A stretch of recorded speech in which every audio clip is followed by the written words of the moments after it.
दोस्तों 9 मई की रात पाकिस्तान को लगा कि भारत ने उस पर हमला कर दिया, लेकिन सच्चाई यह थी कि भारत ने उस पर उस वक्त तक हमला किया ही नहीं था। लेकिन इसी धोखे में 10 मई की सुबह तक उसके 11 एयरबेस जलकर राख बन चुके थे। लेकिन असली कमाल तो यह था कि भारत ने वहां अपने असली फाइटर जेट भेजे ही नहीं थे जहां पाकिस्तान को लग रहा था। दरअसल यह था ऑपरेशन सिंदूर का सबसे बेहतर चतुर रणनीतिक कमाल, जिसमें पाकिस्तान फंस गया। मैं इस वीडियो में आपको बताऊंगा कि कैसे इंडियन एयरफोर्स ने अपने बंसी और लक्ष्य जैसे नकली ड्रोन भेजकर पाकिस्तान को धोखा दे दिया, और इसके बाद कैसे हारोप ड्रोन ने पाकिस्तान की राडार और HQ-9 डिफेंस सिस्टम को तबाह कर दिया, और कैसे उसके बाद ब्रह्मोस मिसाइल ने नूर खां, भोलारी, रफीकी जैसे एयरबेस को तबाह कर दिया। दरअसल दोस्तों, ये दुनिया की सबसे सफल, सबसे शातिर और सबसे उम्दा रणनीति थी जिसमें पाकिस्तान फंस गया। पाकिस्तान को लगा कि उस पर हमला हो गया। दरअसल ये एक नकली हमला था जो पाकिस्तान को असली जैसा लग रहा था। एक ऐसा धोखा जिसमें पाकिस्तान खुद फंस गया और अपने 11 हवाई अड्डे मौत के हवाले कर दिए।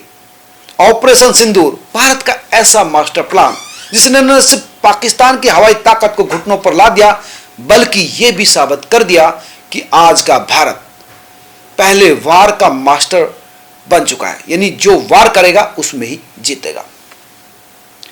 अब बात करते हैं इस पूरी रणनीति की। 9 और 10 मई की रात की बात है।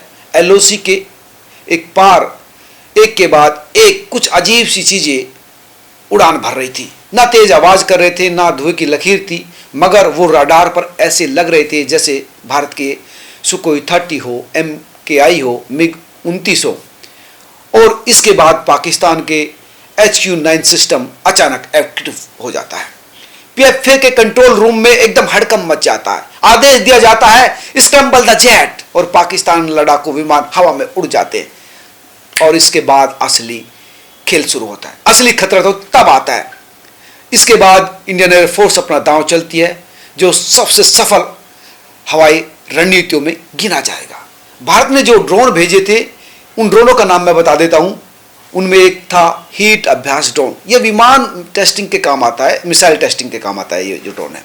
मगर इस बार बना मिसाइलों को चकमा देने वाला शिकारी। एक दूसरा था लक्ष्य ड्रोन। DRDO ने इसको बनाया था। ऐसा फास्ट जेट है जो राडार और इंफ्रारेड पर आसानी से फाइटर प्लेन जैसा दिखता है। और तीसरा था बंसी जेट 40+। ब्रिटेन में बना हुआ ऐसा ड्रोन जो दिखता बिल्कुल क्रूज मिसाइल जैसा है और स्पीड है 720 किलोमीटर प्रति घंटा।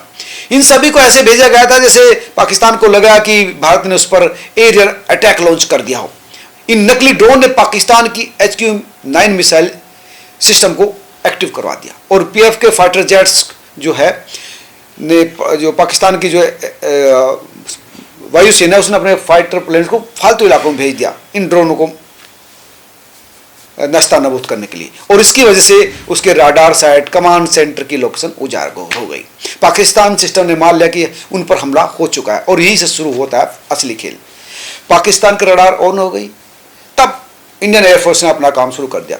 तब इजरायली हारोप ड्रोन, जिसे सुसाइड ड्रोन भी कहते हैं, वो छोड़ दिए गए। ये ड्रोन सीधा उन रेडियो सिग्नल का पीछा करते हैं जो राडार भेजते हैं, और वहीं जाकर खुद को खत्म कर लेते हैं, फट जाते हैं, राडार तबाह हो जाता है। पाक की आंखें तब खुलती है जब उसका सिस्टम खत्म हो जाता है। ये था खेल। अब बात आती है भारत के सबसे खतरनाक हथियार ब्रह्मोस मिसाइल की। उसके बाद ब्रह्मोस का कमाल होता है 9-10 मई की रात, और इस ब्रह्मोस मिसाइल ने पाकिस्तान के 11 एयरबेस पर ताबड़तोड़ अटैक करना शुरू कर दिया। सबसे पहले नूर खान एयरबेस का कंट्रोल टावर खत्म, भुलारी रनवे में गड्ढा आ गया, सरगोदा में हैंगर और फ्यूल डिपो उड़ गया। रफीकी एयरवेज की बात करें तो यहां पर तो पाकिस्तान का एक अवाक्स विमान भी खत्म हो गया।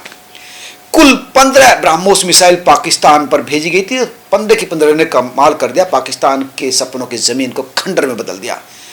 पाकिस्तान एयरफोर्स का दावा था कि उसने भारत के 5 फाइटर जेट गिरा दिए। सोशल मीडिया पर लोग शेयर कर रहे थे पाकिस्तान वाले, लेकिन सच्चाई क्या थी? सच्चाई ये थी कि वो जेट नहीं बल्कि लक्ष्य और बंसी जैसे ड्रोन थे।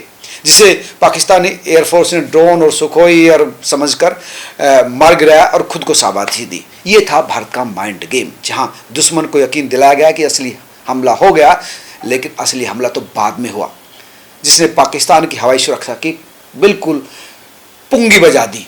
और इंडियन एयरफोर्स का जब हमला हुआ तब तक ना उसके पास रडार था ना डिफेंस सिस्टम, और इसके बाद बस जलते हुए एयरबेस और धुएं के गुब्बार थे। ये सिर्फ एक हवाई सैन्य कार्रवाई नहीं थी दोस्तों, ये भारत की अस्मिता, उसके आत्मविश्वास और उसकी सीमाओं का उल्लंघन जो पाकिस्तान वालों ने किया था उसका दंड था। ऑपरेशन सिंदूर, एक ऐसा मिशन जिसने युद्ध लड़े बिना ही दुश्मन को हरा दिया। यह है भारत की नई रणनीति दोस्तों, जहां पहले गोली नहीं बल्कि पहले बुद्धि चलती है। जब दुश्मन अपनी मिसाइल खुद चालू कर दे और भारत से बटन दबाकर उसे तबाह कर दे, तो समझिए ये नया हिंदुस्तान है, जिसने एक क्लिक से दुश्मन को इतिहास बना दिया। और अब खुद पाकिस्तानी वायुसेना शर्मिंदगी में डूब रही है। हालांकि आपको ये भी पता है कि किस तरह से वो झूठ परोस रहे, लेकिन उनको पता है कि उन्होंने क्या किया और उनके साथ क्या हुआ, और किस तरह से DGMO ने घुटने टेक कर गिड़गिड़ाकर युद्ध विराम की बात की। तो ये थी सच्चाई, एक्सक्लूसिव किस तरह से इंडियन एयरफोर्स ने पाकिस्तान को धोखे से खत्म कर दिया। ये दोस्तों खबर नहीं, एक संदेश है, सच्चाई है भारत के शूर योद्धाओं की। इसको मैंने आपके साथ इसीलिए शेयर किया ताकि आपको पता चल जाए कि हमारे वीर जवानों ने किस तरह से पाकिस्तान को घेर कर रणनीतिक कौशल में फंसा कर ध्वस्त किया। आपको अच्छी लगी तो जरूर शेयर कीजिए और पाकिस्तान तक भेजिए, ताकि उनको पता लगे कि हमने किस तरह से उनको धूल चढ़ाई। नमस्कार।